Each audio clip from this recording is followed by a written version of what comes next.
Sa harapan ng gusali ng Namgang clan, makikita ang maayos na ayos ng bakuran, nakapila ng maingat ang 6 na mahahabang espada sa mga kahoy na haligi sa gilid ng hagdanan, habang ang tradisyonal na bubong at mga haligi ay sinisikatin ng mainit na liwanag ng araw na tumatagos mula sa malayo. Sa malawa na patio ng pangunahing gusali ng Namgang clan, makikita ang marami at matatapat na kasapi na nakaluhod ng sabay at may paggalang sa lupa, habang ang kanilang tinig ay sabay-sabay na umaalingaw-ngaw sa buong paligid, ipinapahayag nila ang kanilang matinding pagpupugay at katapatan sa Demon Lord, at ang kanilang panalangin para sa mahabang pananatili at kadakilaan ng samahan, habang nakatayo si Sorayang sa harapan. Inihayag ni Gugo ang formal na pagpupugay bilang kinatawan ng Pinolo Hall Master at ng lahat ng 104 na mandirigma ng Guardian Court, ipinapaabot nila ang kanilang pagbati at pagkilala kay Sorayang bilang young leader. Sa harapan nila ay makikita si Namgang Dan at kanyang tauhan na may halong pagkamangha sa kanilang nakita, habang nakikinig. Muling naririnig ang sabay-sabay na pagpapaabot ng kanilang pagbati at katapatan sa young leader, na ngayon ay nakatayo ng matatag at puno ng kapangyarihan sa gitna ng lahat. May halong mainit na damdamin at pagbabalik tanaw si Sorayang, habang binabanggit na matagal na panahon na mula noong huling beses silang nagkita. Napansin ni Sorayang at sinabi niya ang malinaw na pagbabago na mas malakas at mas matatag na si Gugo ngayon, at malinaw na nakikita na masigasig at masipag itong nagsanay sa mahabang panahong lumipas. Bilang sagot dito ay inamin ni Gugo ng may pagpapakumbaba na tunay na nagpagod at nagsumikap siya ng husto sa kanyang mga gawain na pagsasanay. Ibinahagi ni Gugo ang dahilan ng kanyang sariling masigasig na paghahanda, na napilitan lamang siyang magsanay ng ganoon dahil sa isang taong di umano'y hindi tumyupad sa pangako, habang sa isipan ni Sorayang ay naalala niya ang ibinigay niyang salita, na nangako siyang makipaglaban sa kanya kahit kailan ito naisin. Ngunit naramdaman din niya sa sarili na hindi naman siya naririto lamang para sa simpleng paglalakbay at pahinga, at sa isip-isip ay tinawag pa niya si Gugo na mahigpit at maislan. Sa maikling paghinto ni Sorayang ay inamin niya na hindi niya inaasahan at hindi niya akalaing makikita at matatagpuan niya silang lahat dito ng ganito at ganap na nakahanda at naghihintay sa kanyang pagdating. Ipinaliwanag ni Yang Jung ang kalagayan na ibinigay at itinuring ng Guardian Court Master ang pagdating at gawaing ito bilang napakahalagang pangyayari, at idinugtong niya ang kahilingan na ipaalam at ibalita sa kanilang Demon Lord sa susunod na pagkakataon na maayos at matagumpay nilang nagampanan ang kanilang tungkulin at naging maayos ang lahat. Habang nakaharap kay Yang Jung at nakangiti ng may pagtitiwala, ipinahayag ni Sorayang ang kanyang pakiramdam, na sa sandaling ito ay mas payapa at mas ligtas na ang kanyang pakiramdam at kalagayan. Sumagot naman si Yang Jung sa masiglang tawa at pagkilala rito, ngunit agad ding binanggit ni Sorayang na mayroon pa siyang mahalagang bagay na kailangang sabihin at ipaalam, at bilang tugon ay inanyayahan siya ni Yang Jung na magsalita at ay lahad ito ng malaya at walang pag-aalinlangan. May malumanay ngunit matatag na ekspresyon, habang malinaw at tapat na ibinabahagi ang kanyang kahilingan, na ninais niyang hilingin sa kanila na bumalik at umuwi sa kanilang pinagmulan at sa mismong tahanan ng samahan, ang cult. Sa pagkakarinig nito, agad na napuno ng pagkalito silang lahat, ang kanilang mga mata ay lumaki sa gulat. Habang nagsasalita ng may pagtataka si Yang Jung, tinatawag niya si Sorayang bilang young leader at nagtatanong kung ano ba talaga ang ibig sabihin at dahilan ng ganitong kahilingan.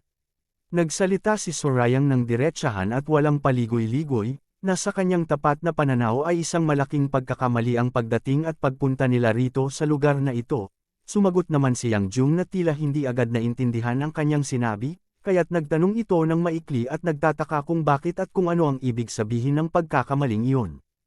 Ipinaliwanag ni Sorayang ang dahilan ng kanyang sinabi, na hindi nila alam at hindi naiisip ang lahat ng hirap, panganib, at masalimuot na karanasang pinagdaanan at hinarap nila mula pa noong dumating at pumasok sila sa malawak na lupain ng Zhongyuan. Ipinaliwanag palalo ni Sorayang ang tunay na kalagayan, na hindi niya alam kung ano ang maaaring mangyari sa hinaharap at kung gaano kalaki ang panganib na darating, kaya't bagamat ang kanilang pagdating ay tila nakagiginhawa at napakahalaga tulad ng ulan sa panahon ng matinding tagtuyot, iyon din ang dahilan kung bakit hindi dapat naririto at hindi dapat manatili sila sa lugar na ito, at bilang tugon ay nagtanong si Yang Jung kung maaari bang ipaliwanag pa ng mas detalyado at mas malinaw ang lahat ng ito. Sa matalas at seryosong tingin ni Sorayang ay ibinunyag niya ang pinakamasakit at pinakatutuhanang babala, na kung mananatili sila rito ay lahat sila ay mamamatay at mapapahamak. Sa pagtingin ni Yang Jung ay napagtanto niya ang bigat ng sinabi, na kung siya mismo, sa gitna ng lahat ng naririto, ay nasa ganitong matinding panganib, ibig sabihin lamang nito ay napakalubha at napakabigat ang kalagayan at sitwasyon na kanilang kinabibilangan, at idinugtong ni Sorayang na kung ganoon ang kaso ay tiyak at walang pag-aalinlangan na kahit sino sa kanila ay hindi makakaiwas at makatakas sa kamatayan. Ipinahayag ni Sorayang ang kanyang sariling paninindigan, na lubos niyang nauunawaan at alam ang kanyang katayuan at tungkulin, at alam din niyang marami sa mga mandirigma at kasapi ng demonic martial artists ng Divine Cult ay tapat at matapat sa kanya, ngunit sa kabila nito ay matibay ang kanyang pasya at labis na tinututulan at ayaw niyang makita at mangyari ang walang kabuluhan at walang saysay na pagkawala at kamatayan ng kanyang mga kasama at sariling tao.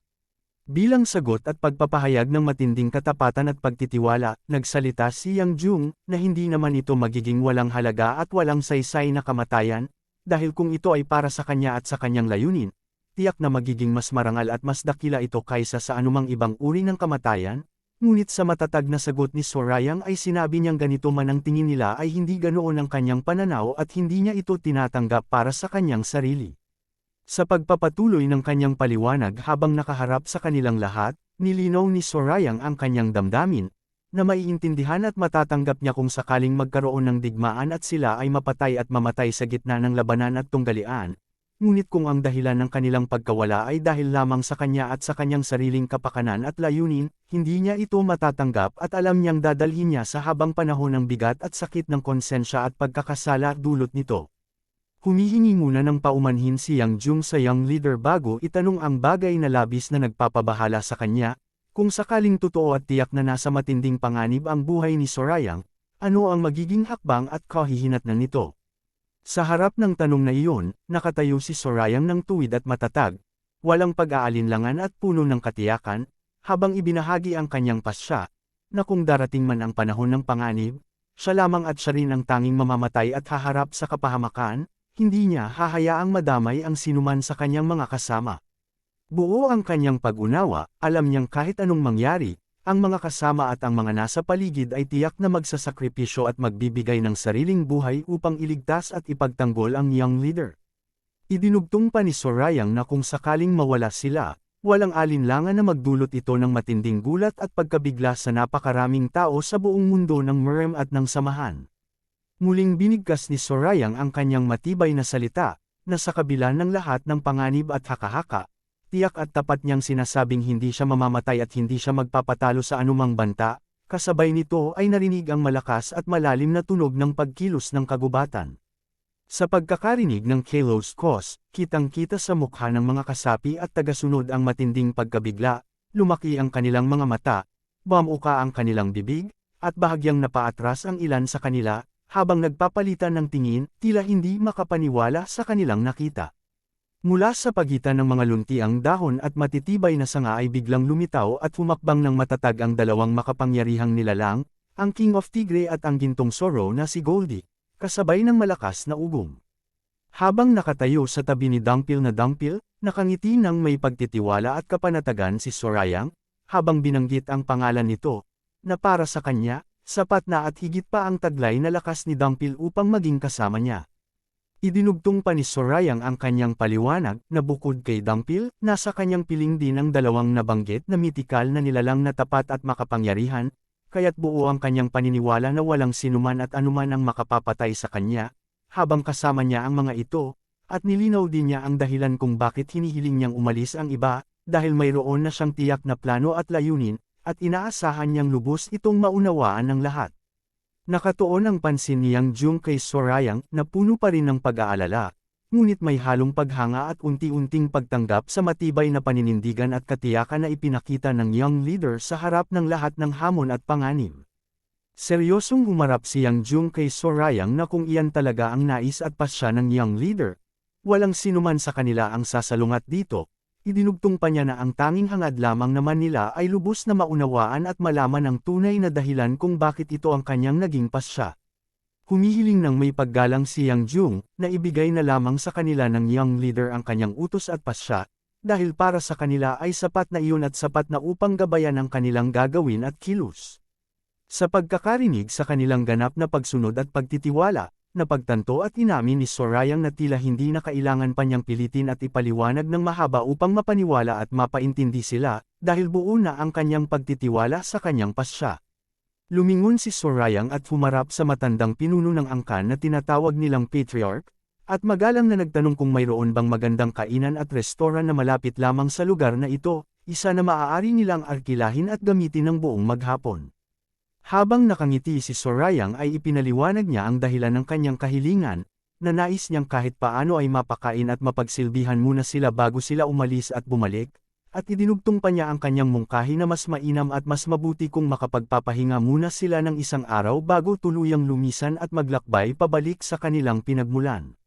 Masigla at buong pusong sumagot si Namgangdan, na huwag mag-alala at huwag mag-isip pa ng iba, dahil siya na ang baalang mag-ayos at maghanda ng lahat ng kailangan. Idinugtong pa niya ng may pagmamalaki at kasiyahan na mayroon siyang higit pa sa 10 kainan at restoran na nasa ilalim ng kanyang pangalan at pag-aari, kaya't hindi magiging problema ang kahilingang ito. Sa isipan at pagtingin ni Namgangdan kay Sorayang ay nabuo ang kanyang pagsusuri at paghanga, na si Sorayang ay taong matatag at matibay ang paninindigan, ngunit mayroon ding kakayahang umangkop ang isip at nananatiling mahinahon at kalmado sa lahat ng oras, at lalo pa niyang napahalagahan ang katangian nito, na labis itong mapag-isip at maunawain sa kapakanan ng kanyang mga nasasakupan at kasama, kaya tiyak na labis na matutuwa at matatanto ang halaga nito ng lahat ng nasa ilalim ng kanyang pamumuno. Sa kalangitan ng maaliwalas na langit na puno ng ulap at liwanag ng hapon, narinig ang masiglang paanyaya, na sinasabing tiyak na pagod na silang lahat sa mahabang paglalakbay at paghihintay, kaya't imbitado silang magsaya at uminom ng sama-sama ngayong gabi bilang pagpapahinga at pasasalamat. Sa loob ng napiling silid at kainan, makikita ang masiglang tagpo, nakapalibot at nakapaligid ang mga kasapi sa malalaking hapag, sabay-sabay na nagtataas ng mga tasa, humihigop at umiinom habang nagpapalitan ng salita at tawanan. Sa kabilang bahagi ng hapag, makikita si Yang Jung na masiglang inaalalayan at inihahandog ang inumin kay Dumpil, habang si Dumpil naman ay nakatanggap nito ng may paggalang at kasiyahan, ang buong paligid ay napuno ng masayang damdamin at pakiramdam ng pagkakaisa bago ang kanilang paghihiwalay at paglisan kinabukasan. Sa labas ng malaking gusaling ng restoran na may nakasabit na mga parol sa ilalim ng liwanag ng hapon, nakatayo si Sorayang ng mag-isa sa patag na sahig sa harap ng hagdanan. Huminga siya ng malalim at inamin sa sarili, na matagal na panahon na mula noong maramdaman niyang ganito ang pagkalasing, tila napagaan ang kanyang damdamin matapos ang masiglang salo-salo at pagtitipon. Habang tumitingin sa di kalayuan kung saan nakatayo ang isang taong at nakaharap sa malawak na tanawin ng bukid at kabundukan, napansin ni Sorayang si Gang Yachi at tinawag niya ito, habang dahan-daang lumalapit, tila nagtataka kung bakit ito nandoon at hindi kasama sa loob ng kasiyahan. Sa pagharap ni Gang Yachi sa kanya, nagtanong si Sorayang kung hindi ba nito kinagigiliwan at tinatamasa ang pag-iinom at kasiyahan, ngunit sumagot si Gang Yachi na ipinahiwatig niya na hindi naman iyon ang tunay na dahilan kung bakit siya nandoon at kung bakit siya lumayo. Nagpahayag si Sorayang ng kanyang paghanga na mahusay at maayos ang lahat ng ginawa at nagampanan ni Gang Yachi, ngunit bilang sagot ay nagpakumbaba si Gang Yachi at sinabing wala naman siyang gaanong nagawa kung ihahambing sa mga ginawa at tagumpay ni Sorayang mismo. Agad na tinutulan at pinagtibay ni Sorayang ang kanyang sinabi, na huwag niyang sabihin iyon at huwag maliitin ang sarili, dahil alam at nakikita niyang ibinibigay at ginagawa ni Gang Yachi ang lahat ng makakaya at buong husay sa kanyang tungkulin at gawain. Sa simpleng tame time na damdamin ay nagpasalamat si Gang Yachi kay Sorayang, dahil sa pagkilala at pagtitiwalang ipinakita at ibinigay nito sa kanya. Habang maingat na inilalabas at iniaabot ni Gang Yachi ang isang nakatuping dokumento, ipinaliwanag niya kay Namgang, na nakasaad dito at nakahanda na ang talaan at ischedule ng mga susunod na hakbang at gawain na kailangang gampanan at harapin. Habang binubuksan at binabasa ni Sorayang ang dokumento, bigla siyang napahinto at binanggit ng malinaw ang pangalang Gangsan Clan, na tila nakilala at naintindihan niya kung ano ang kaugnayan at kahalagahan ng angkan na ito sa mga susunod na plano at pangyayari. Ibinahagi ni Gang Yachi ang kanyang layunin na inihanda at inayos na niya ang lahat upang magkaroon ng matibay na pundasyon at makalakad ng may buong kumpiyansa at katatagan si Sorayang saan man siya magtungo, at idinugtong pa niya na ito ang magiging unang malaking hakbang at pundasyon upang unti-unting tanggapin at kilalanin ng buong mundo ang Divine Cult. Sa ibang bahagi ng gusali, narinig ang tinig ng isang matanda na nagreklamo ng may pagod at biro, na tila ramdam niya ang bigat ng pagtanda dahil sa bawat bahagi ng kanyang katawan ay sumasakit at napapagod na. Sa loob ng silid, habang nakatayo si Namgang-an, dahan-dahan niyang ibinaba ang kanyang kamao sa kanyang balikat, habang inaalala niya ang kanyang nakita niyang galing, humanga siya at nagkomento na tunay na napakahusay ang kasanayan ni Sorayang. Idinugtong pa niya na kung mayroon lamang itong kaunting pagbabawas sa matinding pagnanais na pumatay at damdaming nakapaloob sa bawat kilos, mas magiging ganap at mas maganda pa sana ito. Sa kabilang dako, may isa pang nakatayo at nagtanong ng may pagtataka kung ganoon ba talaga kalakas at kahusay si Sorayang. Humarap si Namgang-an kay Namgang-dan at nagtanong ng seryoso, kung naibahagi na ba at sinabi na ba nito kay Sorayang ang lahat ng nais at kailangan nilang gawin at iparating. Bilang sagot ay maikli lamang at tapat na sinabi ni Namgang-dan na alam na ito ni Namgang-an at hindi na kailangan pang ipaliwanag. Ipinaliwanag ni Namgang-an ang kalagayan na ang Anhui at ang mga karatig lugar nito ay nasa gulo at hindi mapayapa nitong mga nakaraang panahon. Idinugtong pa niya na iyon ang dahilan kung bakit inakala niyang makabubuting lapitan at kausapin nila ang young leader tungkol sa kanilang mga suliranin at pangangailangan. Ibinahagi ni Namgang-dan ang mas malalim na dahilan, na ang ganitong gulo ay lumalampas sa pagkakaiba at paghahati ng orthodox at unorthodox na mga samahan, kahit nakakahiya man aminin, nahihirapan pa rin sila at hindi pa ganap na nakapagtatag ng kontrol at kaayusan sa rehiyon ng Anhui lamang, at idinugtong pa niya na kahit ituring nilang kaaway si Sorayang, nakikita at kinikilala naman nito ang katarungan at tamang asal, kaya't inakala niyang karapat-dapat at may halaga na hilingin ang tulong nito. Sumagot si Namgang-an kung ano naman ang naging sagot at tugon ni Sorayang, hindi kaagad nakasagot si Namgang-dan at nagkaroon lamang ng katahimikan at pag-aalinlangan. Sinabi ni Namgang-an na dapat at kailangan nilang harapin at lutisin muna ang sarili nilang mga problema at gulo. Idinugtong pa ni Namgang-dan ang kanyang sariling pagsusuri, na mayroong tiyak na layunin at misyon si Sorayang sa pagpunta sa Zhongyuan, kaya tiyak na napakahirap at hindi magagawa niyang talikuran ang lahat ng ito at tumulong sa kanila agad-agad.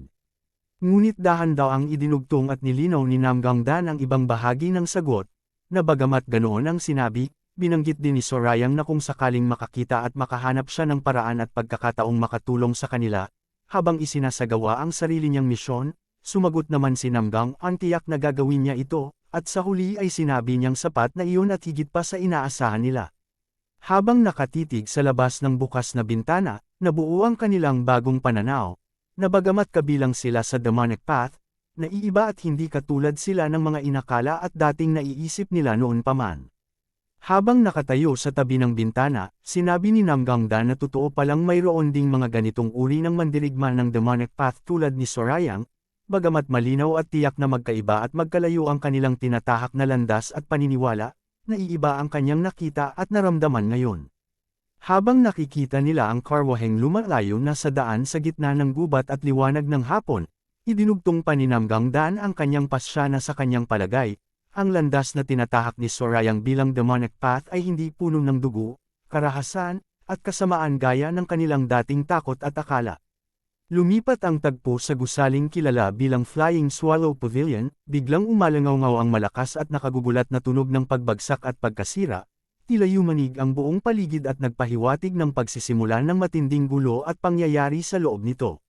Sa sahig ay nakita ang basag na plaka na may nakaukit na pangalan ng gusali, habang mula sa gilid ay narinig ang nanginginig at nagmamakaawang tinig ng isang tao, na humihiling ng may takot at pag-aalinlangan na huwag ituloy ang ginagawa at planong ito. Sa gitna ng pangyayari, kumalaklak at tumugon ng may pang-uuyam at galit ang isa sa mga ito, na sinabing nakakatawa at walang saysay ang gayong pakiusap, habang nakita ang isang matalas na espada na nakatutok at hawak ng mahigpit, at sa likuran ay may mga taong nakayuko.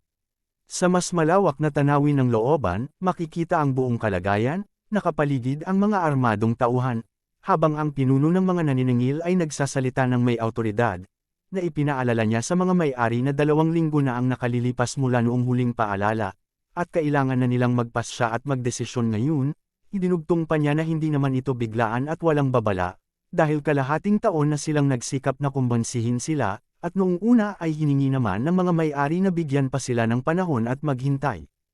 Tumingin si Gongsun Myung, ang Battle Sword Pavilion Master ng Gongsun Clan, makikita ang kanyang matinding galit at puot sa kanyang mukha, habang isinisigaw ang kanyang tanong, kung alam ba nila kung gaano kalaki at gaano karami ang nawala at napinsala nila dahil sa paghihintay na iyon sa loob ng kalahating taon.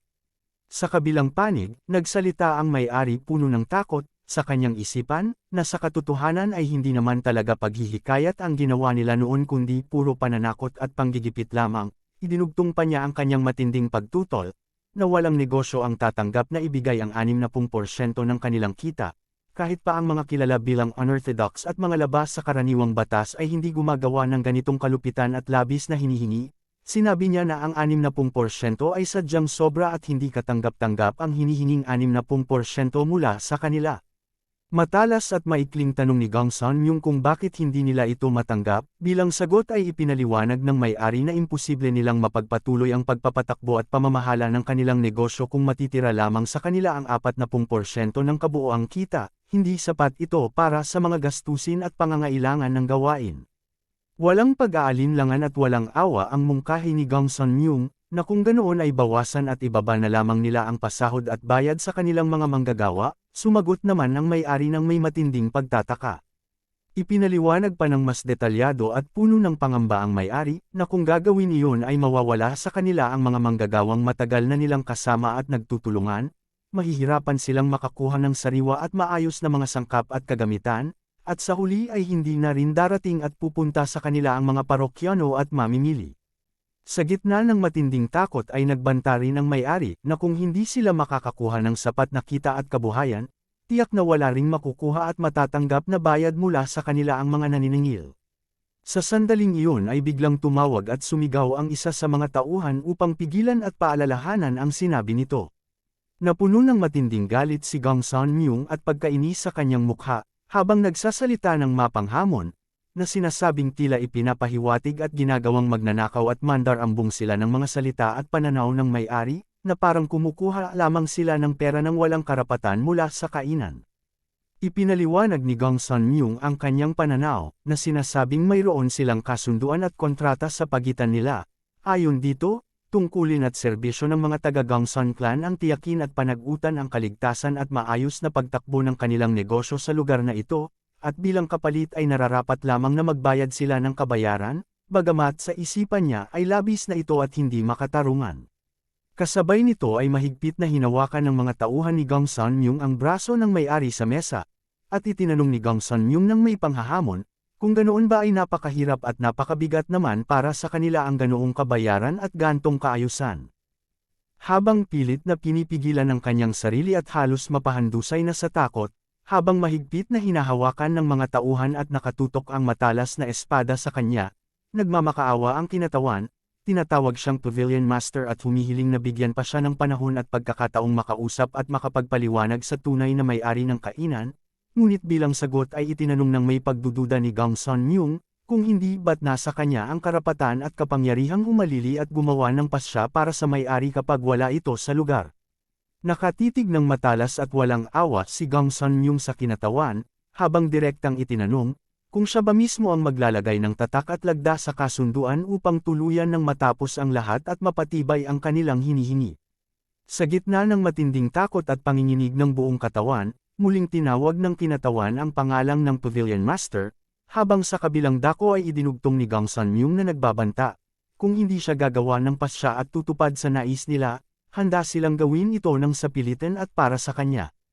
Kasabay nito ay biglang itinaas ng isang armadong tauhan ang matalas na sandata, habang ang braso ng kinatawan ay nakadagan at nanginginig sa ibabaw ng mesa.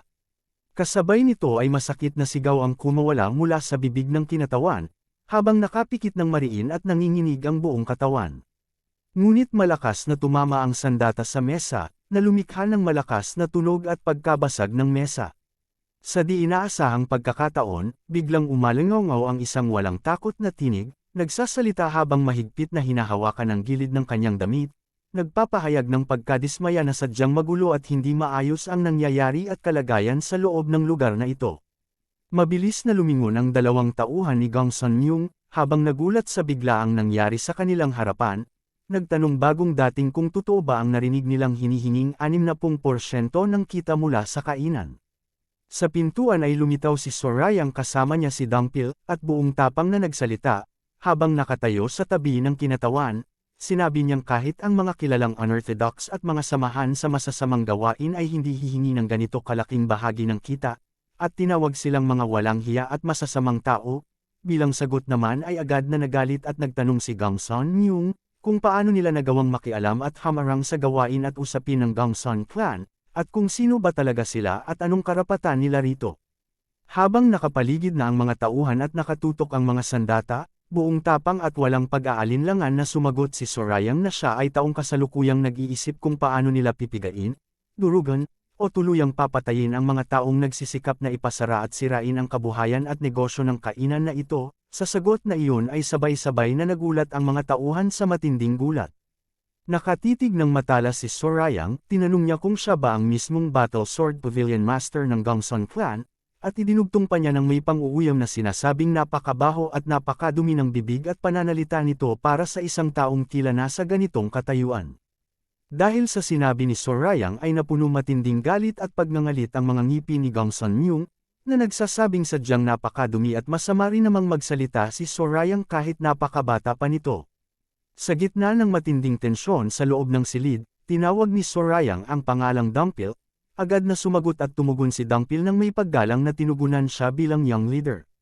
Sa kabilang dako, nagkatinginan ang mga tauhan ng Gongsun Clan, habang nakahawak ng mahigpit sa kanilang mga espada at nakahanda sa labanan. Nagtanong sila sa isa't isa kung ano ba talaga ang ibig sabihin, habang ang isa sa kanila ay nagulat nang marinig ang tawag na young leader, dahil ayon sa kanilang alam na ganitong uri ng tawag at titulo ay karaniwang ginagamit lamang ng mga kasapi at tagasunod ng kinamumuhian nilang demonic cult, kaya't lalo silang nagalit at nagbanta sa kanilang isipan. Ngunit biglang na lamang umalingaw ang matinis at malakas na tunog ng pagkasira ng mga sandata. Napuno sila matinding pagtataka at pangamba sa mukha ng mga tauhan, habang nanatiling nakatulala sa biglaang nangyari sa kanilang espada. Kasabay nito ay dahan-dahan na binalik ni Dungpil ang kanyang espada sa kuluban ng espada, habang buong tapang at matatag na nagbabala si Dungpil, na sinasabing kailangan nilang bantayan at alagaan ang kanilang bibig at pananalita. Malinaw at mariing itinuwid at ipinaliwanag ni Dungpil ang tunay na pangalan at pagkakakilanlan ng kanilang samahan, na hindi ito basta demonic cult lamang gaya ng maling akala nila, kundi ang Heavenly Demon Divine Cult. Sa likuran niya ay nakatayo si Sorayang at ang kinatawan ng Flying Swallow Pavilion na nakamasid sa biglaang nangyari. Lumipat ang tagpo patungo sa labas at ibang lugar, makikita ang karwahe na nakatigil sa harap ng gusali, habang narinig ang tinig ng isa na nagsasabing gutom na siya. Sa loob ng karwahe, nakahiga at nakasandal sa unan si Sandrine, at tinatawag niya siya ang Hua, at humihiling siya kung maaari ba silang makakuha at makakain ng karne ng baka na pinatuyo. Bilang sagot ay paalala ni Ang Hua na labis na ang pagkain nito dahil kumain na rin ito 15 minuto lamang ang nakalilipas. Idinugtong pa niya ang kanyang pangamba na kung ganito pa rin ang bilis at dami ng pagkain ni Sandrine, tiyak na mauubos agad ang kanilang mga pagkain at supply sa loob lamang ng wala pang 3 araw. Pinaliwang naman ni Sandrine na sinabi niyang hindi naman siya nakakain ng maayos at sapat nitong mga nakaraang araw dahil sa laging paghiga at hindi pagkilos. Binanggit naman ni Ang Hua ang narinig niyang balita, na ang Namgang Clan ay naghanda at nagluto ng mga pagkain kilalang masustansya at masarap para sa kanya. Ngunit idinugtong ni Sandrine na kahit kumain na siya, hindi pa rin ito sapat at hindi pa rin nakatugon sa kanyang matinding kagutuman. Pilit na pinipigilan ni Ang Hua si Sandrine na may tinig na banayad ngunit mapagpaalala, na sabihing magtiis pa ng kaunti si Sandrine at nagtanong pa kung ano na lamang kung biglang tumaba ito. Agad naman itong tinutulan ni Sandrine, sumagot ng may diin kung ano naman ang masama kung lumaki man ng kaunti ang kanyang katawan.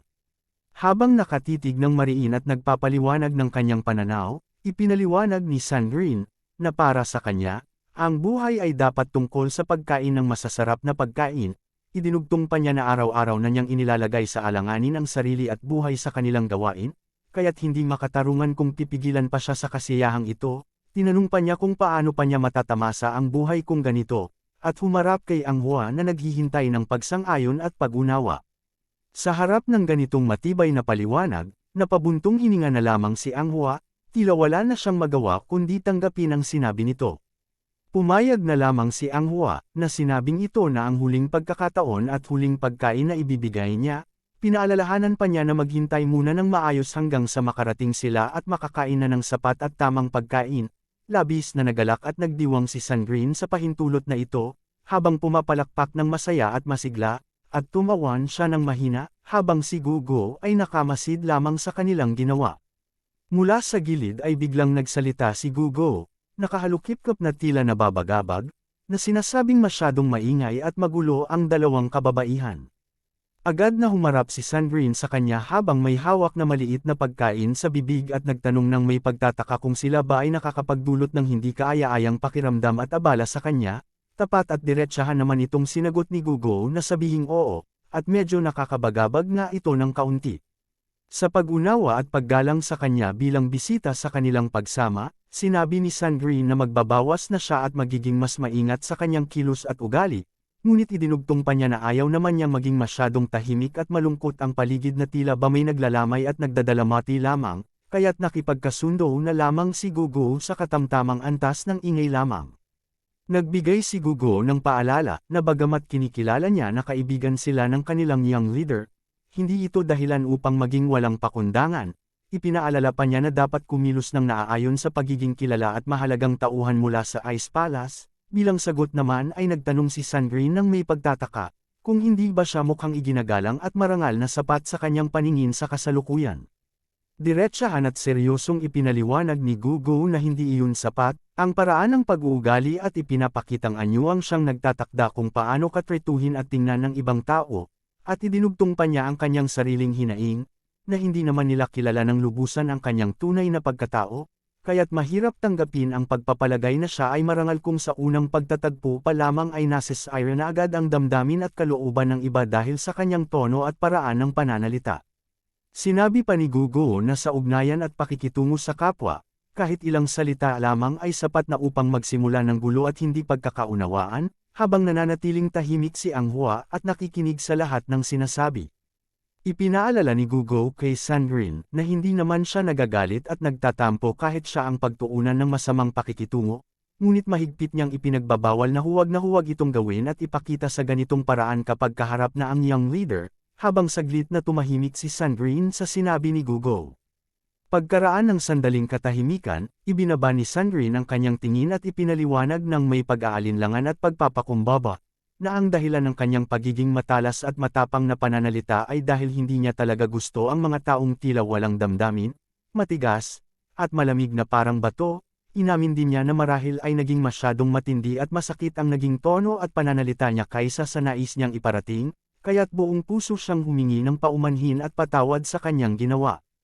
Pagkatapos ng usapan at paghingi ng tawad, lalo pang lumala ang pakiramdam ni Sandrine at muling lumapit kay Anghua. Tinawag niya si Anghua at nagmakaawang bigyan pa siya ng pagkain, sinasabing lalo lamang siyang nagutom matapos pakinggan ang mahabang paalala at pangaral, habang napuno ng gulat sa mukha ni Anghua, na tila hindi na alam ang gagawin sa paulit-ulit na hiling. Sa labas ng karwahe, biglang umalangaw-ngaw ang malakas na tunog, kasabay ng pagyanig at panginginig ng buong sasakyan. Agad na napalingon at nagtanong si Sandrine ng may pagtataka, kung mayroong hindi inaasahang pangyayari at gulo na nangyari, sa harapan niya ay tahimik na nakamasid si Gugo sa paligid. Sa isipan at obserbasyon ni Gugo, napagtanto niya ang isang bagay na hindi karaniwan, na para sa isang taong may antas at galing na katulad ni Sandrine, hindi dapat maramdaman at mapansin ang alon ng lakas ng chi shockwave mula sa ganito kalayo at distansya. Nagtanong siya ng may pagtataka kung paano nagawang maramdaman at mapansin ni Sandrine ang ganitong uri ng paggalaw ng panloob na lakas mula sa ganoong kalayuan. Buong pagmamalaki at may bahid ng pagbibiro na sumagot si Sandrine, na syempre kaya niya ito, dahil matalas at mahusay naman talaga ang kanyang pandinig at kakayahang makapansin, habang si Anghua ay tahimik na nagpaalala sa isipan na dapat ay magpakita pa rin siya ng mas marangal at maayos na pag-uugali. Sa kabilang dako, naunawaan at napagtanto ni Gugo na ang tanging nakapagbigay daan kay Sandrine na mapansin ang pangyayari ay dahil sa napakahina at halos hindi napapansing daloy ng lakas ng chi na dumaan at naramdaman niya. Sa wakas ay naintindihan na rin niya ang dahilan, na kung bakit ipinadala at pinalayo ng young leader ang mga karaniwang guardians. Sa ibang tagpo, makikita ang magulong tanawin, nakakalat ang mga nabasag at nagkapira-pirasong kahoy at mga piraso ng estruktura sa sahig. Sa gitna ng nasirang silid, sinabi ni Sorayang na mayroon pa silang sapat na panahon bago makabalik ang mga kalaban. Nagtanong siya kung hindi ba mas mainam at magandang pagkakataon na samantalahin ang oras na ito upang kumain at magpalakas muna habang naghihintay. Tumingin si Sorayang sa kinatawan ng kainan at nagtanong ng simple at diretsahan kung ano ang pinakamasarap at kilalang pagkaing inihahanda at ibinibigay dito. Kitang-kita sa mukha ng kinatawan ng matinding pagkabigla, hindi makapaniwala sa tanong na ito matapos ang lahat ng nangyari at pinsalang idinulot ng mga kalaban. Sa isipan ng kinatawan ay biglang sumagi at tumatakbo ang nakagugulat na katotohanan, na ang mga mandirigma at tagapagbantay na kabilang sa Gongsun clan ay tuluyan ng napasuko ng mga dumating na tagapagtanggol. Nakahandusay ang mga tauhan ng Gongsun clan at nagkalat ang mga sandata at nasirang gamit, habang nakatayo si Dongpil, nagbigay ng utos si Sorayang, na bumalik sila sa kanilang pinagmulan. Idinugtong pa niya na dapat ay ipagbigay alam at ikwento ng detalyado at buo sa buong samahan at sa kanilang tahanan ang lahat ng nangyari at naganap dito sa lugar na ito. Habang nakatitig sa pag-alis at pagtakbo ng mga tauhan na nagdadala sa sugatang si Gongsun Myung, idinugtong pa ni Sorayang ang kanyang utos, na dapat ay ipatawag at isama nila ang kanilang patriarch pati na rin ang buong puwersa at hukbo ng Gongsun clan. Sa isipan ng kinatawan ay nabuo ang kanyang sariling haka-haka, na kahit gaano man kalakas at kahusay ang mga tagapagtanggol, tiyak na hindi sila makakaligtas at makatatagal kapag dumating at nagtipon na ang buong hukbo at puwersa ng Gongsun clan. Ngunit sa kabila nito ay muling nagtanong si Sorayang nang walang pagbabago sa tono, kung ano nga ba ang kilala at masarap na pagkain dito. Dahil sa labis na pagkabahala, biglang sumigaw at nagbabala ng buong lakas ang kinatawan. Tinawag itong mabuting Ginoo at pilit na hinihikayat na lisanin at umalis na agad sa lugar na ito. Idinugtong pa niya ang kanyang matinding babala na babalik at darating muli ang Gongsun clan kasama ang lahat ng kanilang mandirigma at puwersa, at tiyak na mapapahamak at mamamatay sila kung mananatili pa rito. Inulit at pinaliwanag pa ng kinatawan ng kanyang babala, na darating muli ang Gongsun clan kasama ang lahat ng kanilang mandirigma. Sinabi pa niya ng may matinding takot na tiyak na papatayin sila ng mga ito kung hindi sila aalis, kaya't mariin niyang ipinipilit na lumisan na sila agad. Habang nakikita sa mukha ni Sorayang na puno nagpagtataka, tila nagtatanong sa sarili kung nag-aalala ba talaga sila para sa kanilang kaligtasan.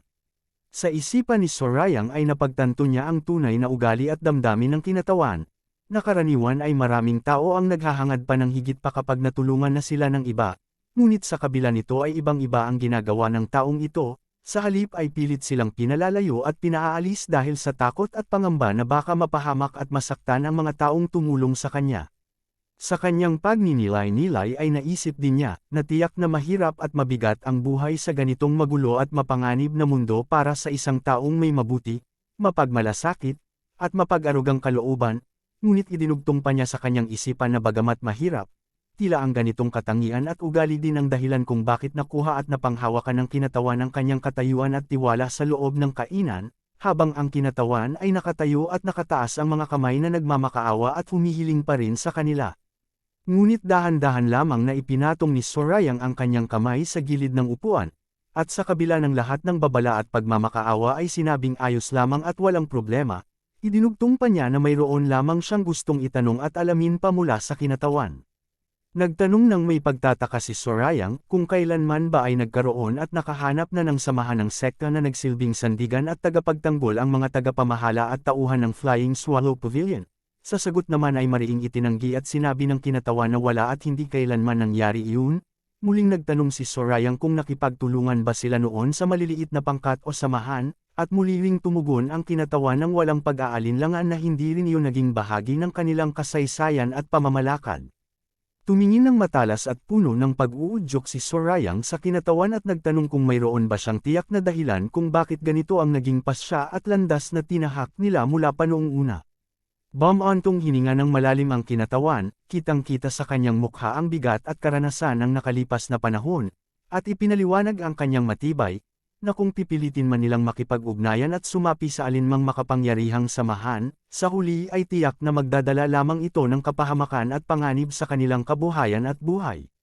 Sa isipan at alaala ng kinatawan ay muling nabuhay ang nakaraan, na para sa mga mahihina at walang sariling lakas, ang pinakamadali at mabilis na paraan upang mabuhay at makapanatili ay ang pagpasok sa ilalim ng pangangalaga at proteksyon ng mga mas makapangyarihan. Gayunpaman, sa kanyang pag-unawa ay naisip din niya na ang kapangyarihan ay hindi permanente at laging may kaugnayan. Kapag mayroong mas malakas at mas makapangyarihang dumating, madali at mabilis na maaari nitong agawin, alisin, at angkinan ang lakas at kapangyarihang nakasandalan noon. Malinaw na nakita at naintindihan ng kinatawan kung sino ang higit na napipinsala at nawawalan sa ganitong sistema, ang mga maliliit na negosyante at may-ari ng kabuhayan na katulad nila, kung saan sila ang madalas na nasasaktan sa gitna ng banggaan. Sa pagtukoy sa dahilan, inugnay ni Sorayang ang lahat ng sinabi, kaya naman pala at iyon ang dahilan kung bakit hindi sila nakipagsama at nakipagkasundo sa alinmang samahan ng Murem sect noon. Sumang-ayon ang kinatawan at sinabing sa ngayon ay totoo iyon. Idinugtong pa niya na bagamat mahirap at mabigat ang simula at pagtatayo ng kabuhayan sa ganitong paraan, ang kanyang hangarin ay makamit ang matatag at tiyak na kita sa pamamagitan ng dahan-dahan at maingat na pagpapalawak at pagpapaunlad ng kanilang negosyo. Hindi nagpahuli si Sorayang at sinabing sa kanyang palagay ay hindi pa iyon ang buong katotohanan at paliwanag. Tinanong niya ng may matalas na pag-unawa ang kinatawan. Ang pagsasabi nitong sa ngayon ba ay nagpapahiwatig na mayroon na itong nasa isip at napupuso ang samahan at pangkat na nais makasama at makipag-ugnayan sa hinaharap? Sa sagot naman ay nagdalawang isip at nag-atubili muna ang kinatawan bago magpatuloy. Sa wakas ay inamin at ibinunyag ng kinatawan ang kanyang tunay na hangarin, na ang balak at mithiin niya ay makapagsimula at makabuo ng matibay na ugnayan at pakikipagkaisa sa Namgang clan. Ipinaliwanag pa niya ang dahilan ng pagpili na bagamat hindi siya masyadong batid sa mga usaping panlipunan at politikal, tiyak at malinaw naman sa kanya na ang mga prinsipyo, pag-uugali, at moralidad ng Namgang clan ay higit na mas mataas, mas maayos, at mas marangal kumpara sa nakita at naranasan nila mula sa mapang abuso at masamang pag-uugali ng Gongsun clan.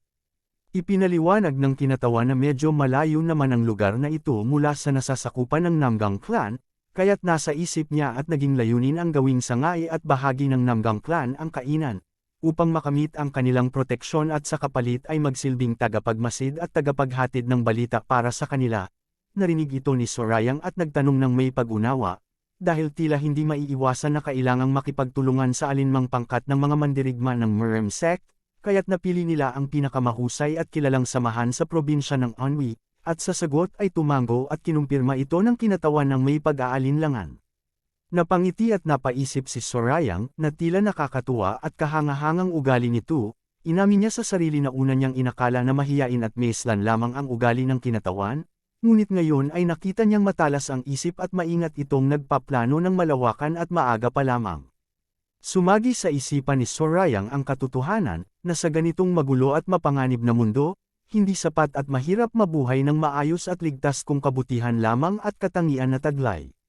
Sa masusing pagsusuri ni Sorayang sa ugali at kilos ng kinatawan, napagtanto niya ang estratehiya nito, na sa halip na maghintay lamang na lapitan at tanggapin ng iba, siya mismo ang gumagawa ng hakbang at lumalapit sa mga makapangyarihang samahan. Nauna pa niyang pinapatunayan ang kanyang kakayahan at halaga sa pamamagitan ng pagpapalago at pagpapatatag ng kanyang kabuhayan, at pakikipagkasundo lamang ang isinusunod nito, kitang-kita rin sa kanyang ugali na ayaw niya maging sunod sanyiran lamang at madala at kontrolado ng ibang tao. Biglang tumawag at humarap si Sorayang sa kinatawan at nagtanong ng diretsahan, kung ayos ba at katanggap-tanggap din sa kanya kahit hindi ang Namgang clan ang maging kasama at sandigan nila. Nagpatuloy si Sorayang sa kanyang panukala na mayroon siyang alam na samahan na halos kapantay at kasing lakas ng Namgang clan pagdating sa kapangyarihan at impluensya, bagamat mas mababa ang antas nito pagdating sa kasanayan at galing sa pakikidigma, nagtaka at nagtanong ang kinatawan kung anong samahan at pangkat ito na tinutukoy niya. Tumingin ng matalas at may tiwala sa sarili si Sorayang at binanggit ang pangalan, ang Hao sect. Sa narinig ay nanlaki ang mga mata at halos hindi makapaniwala ang kinatawan, na puno ng gulat at pagtataka ang kanyang mukha habang nakatitig kay Sorayang. Pinaliwanag pa ni Sorayang ang kalagayan ng Hao sect, naiintindihan niya na maaaring mahirapan at mag-alangan ang kinatawan na magtiwala rito dahil kilala ang Hao sect na tahimik at hindi palaging nagpapakita at nagpapahayag ng kanilang sariling gawain. Habang dahan daw ang ipinapaliwanag ang mga kalamangan nito, idinugtong ni Sorayang, na hindi tulad ng iba, hindi humihingi at kumukuha ng buwis at bayad ang Housek mula sa mga negosyong nakipagkasundo sa kanila, at hindi rin marahas at mapang-abuso ang kanilang pakikitungo, kasabay nito ay biglang na lamang hinikawan ng kinatawan ang mga kamay ni Sorayang. Sa wakas ay buong pusong tinanggap at pinahalagahan ng kinatawan ng panukala, nakipagkamay ng mahigpit at masigasig, habang sinasabing gagawin niya ang lahat ng makakaya upang makabuo at makamit ang ugnayan at samahan kasama ang Housek. Nagtaka naman si Sorayang at nagtanong kung bakit mas pinili at mas nais nito ang Housek kaysa sa kilala at tinitingalang Namgang clan. Habang nanginginig sa damdamin, ipinaliwanag ng kinatawan kung bakit napakahalaga at angkop sa kanya ang Housek dahil hindi sila nakikisali sa mga gulo at tunggalian sa pagitan ng iba't ibang angkan at samahan, at kilala rin sila sa mahusay na kakayahang ayusin at ibalik sa dati ang anumang pinsala at pagkasira. Idinugtong pa niya ng may diin at paghanga na para sa mga negosyanteng katulad niya, wala nang hihigit pa at mas mainam na samahan kaysa sa Housek.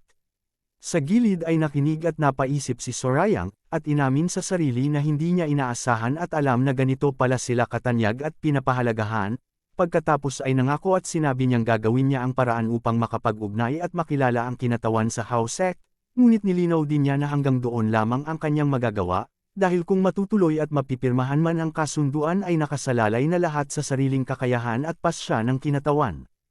Agad at buong pusong nagpasalamat at tumugon ang kinatawan, na sapat na at higit pa sa inaasahan ng tulong na iyon lamang. Pagkatapos ay inilipat na ni Sorayang ang usapan at napagkasunduan na unahin at tapusin muna ang mga gawain at suliranin na dulot ng Gongsun clan. Biglang naalala ng kinatawan, nang may halong pagmamadali, na hinihikayat at hinihingi niyang lisanin at lumisan na agad si Sorayang at ang kanyang mga kasama habang maaga pa, ngunit mariin at matatag na tinanggihan ito ni Sorayang at sinabing hindi niya kailangang umalis. Sa ibang bahagi at labas ng gusali, biglang lumitaw at nakita ang matatayog at matulis na tainga ng isang nilalang na si Goldie. Sa gitna ng mga taong nakatipon sa labas, nagkagulo at nagtataka ang lahat. Nagtatanong sila sa isa't isa kung anong uri ng hayop at nilalang ito na kanilang nakikita. Mayroong naghula na baka ito ay isang lobo, habang ang iba naman ay nagtaka kung ito ba ay soro o sorong lobo dahil sa kakaibang anyo at liwanag na nakapaligid dito. Lumitaw ng buo si Goldie, isang malaki at kahangahangang sorong kulay ginto at puti, na may matatalim na kuko at nagniningning na mga mata na magkaiba ang kulay, habang nakapaligid sa kanya ang kislap at liwanag. Ang bawat hakbang niya ay tila may kasamang tunog. Nakatitig at puno ng pagkamangha ang mga taong nakatayo sa harapan, nanganganga at hindi makapaniwala sa ganda at lakas ng nilalang na kanilang nasaksihan, habang ang liwanag ay tumatagos at nagbibigay diin sa bawat bahagi ng anyo nito.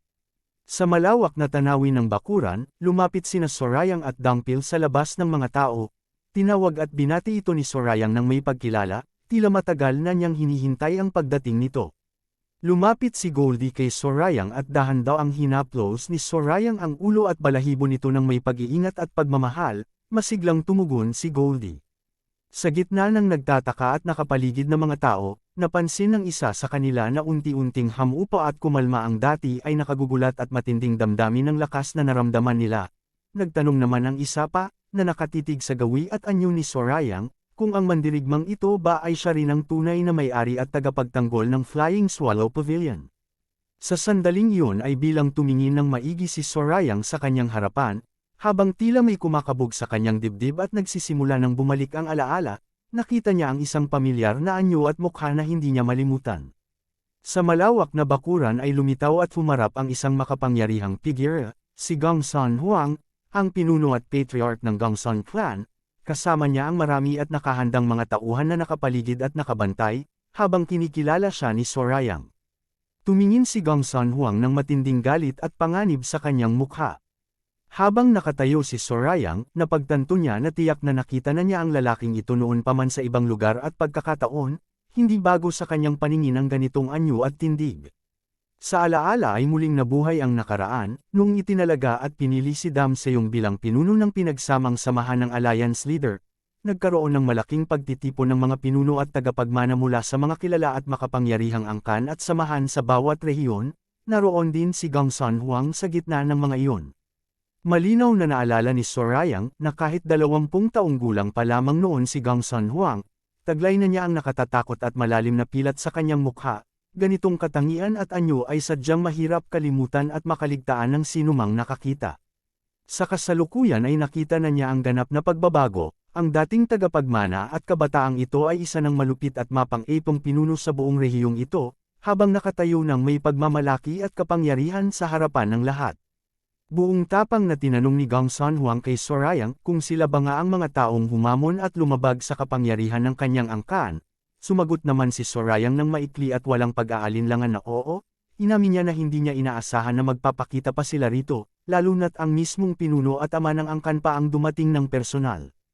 Sa matinding galit ay ipinaliwanag ni Gong San Huang ang dahilan ng kanyang pagpunta, nais niyang makita at kilalanin mismo kung anong uri ng tao ang kanilang kaharap, dahil bihira at pambihira lamang ang makatagpo ng mga taong humahamon sa kapangyarihan ng Gongsun clan, idinugtong pa niya na malaki ang kanilang pagkakamali, at handa na siyang magsalita pa ngunit naputol ang kanyang sasabihin, bigla itong pinutol at tinihil ni Sorayang, dahan-dahan niyang itinaas ang kanyang kamay, at sinabing sapat na at tama na ang mga salitang iyon, idinugtong pa niya ng walang halong takot na napakarami na niyang narinig ang ganitong uri ng pananakot at pananalita, kaya't wala na itong bago at nakakatakot pa sa kanya. Nagpatuloy si Sorayang sa kanyang pagsasalita, sinabi niyang nais niyang linawin ang isang bagay, ipinaliwanag niya ang karaniwang kalagayan sa rehiyon, dahil hindi na ginagampanan ng pamahalaan ang tungkulin nito. Marami sa mga samahan ng mandirigma at martial sects ang humalili upang tiyakin ang kaayusan at seguridad sa mga lugar na ito, ngunit nagtanong siya ng mariin at puno ng pagtuligsa, kung ganito dapat ang tungkulin ninyo, bakit sa halip ay pilit ninyong sinisira at pinapahamak ang kabuhayan at negosyo ng mga tao na dapat sana ay inyong pinuprotektahan at inaalagaan? Sa galit at pagkainis ay sumigaw at pinagsabihan siya ni Gong San Huang na tumahimik at huwag siyang magtangkang magturo at magbigay aral sa kanila. Hindi nagpahuli at ipinaliwanag pa lalo ni Sorayang ang tunay na kalikasan ng gawain ng Gongsun clan, na humihingi sila ng 60% ng kabuoang kita at kinikita ng mga negosyante. Sinabi niyang ganitong uri ng panggigipit ay walang kaibahan sa tahasang pagnanakaw at pandarambong. Sa narinig na katotohanan, tila hindi makapaniwala si Gongsun Huang, namumula ang mukha sa galit at nanginginig sa galit, habang tinatanong ni Sorayang kung seryoso ba talaga si Gongsun Huang. Habang sa paligid ay nagkakagulo at nagtataka rin ang mga nakatipon ng marinig ang dami at laki ng hinihinging bahagi, ang 60% ng kanilang kita. Lalong nag-alab ang puot at galit ni Gongsun Huang, tumaas ang kanyang tinig at sumigaw ng buong lakas, habang itinaas niya ang pamalo, at mariing tinanong at sinabihan ang mga mamamayan kung paano nagkaroon ng lakas loob na tumingin at tumitig sa kanya ng ganito nang walang galang. Sa galit at pagnanais na magbigay ng parusa, napaligiran ng mainit na alon ng lakas at kapangyarihan si Gongsun Huang, kumislap at kumalat ang liwanag sa paligid niya. Habang nagbanta na hindi niya hahaba pa ang usapan, ibinigay niya ang kanyang utos, napuputulan ang isang braso ni Sorayang, at pagkatapos ay hahayaan na lamang siyang mabuhay at iligtas ang kanyang buhay. Sa halip na matakot, narinig at tinitigan lamang ni Sorayang ang parusa, binanggit niya ng mahinahon ngunit may halong paghamon ang parusang ibinigay, at sinabing tila maganda at katanggap-tanggap naman iyon sa kanyang pandinig, makikita ang bahagyang ngiti sa kanyang labi. Sa iglap ay biglang kumilos, mabilis at malakas na hamampas ang hangin at gumalaw ang mahabang buhok ni Sorayang, dahilan upang magulat ang mga taong nakatayo sa paligid, lahat ay napalingon at napahinto sa kanilang ginawa, habang nakita ang biglaang pagbabago sa takbo ng pangyayari. Sa kabilang dako ay kitang-kita ang matinding gulat at takot sa mukha ni Gongsun Huang, nanlaki ang kanyang mga mata at namutla, habang tila hindi niya maunawaan ang biglaang pangyayari.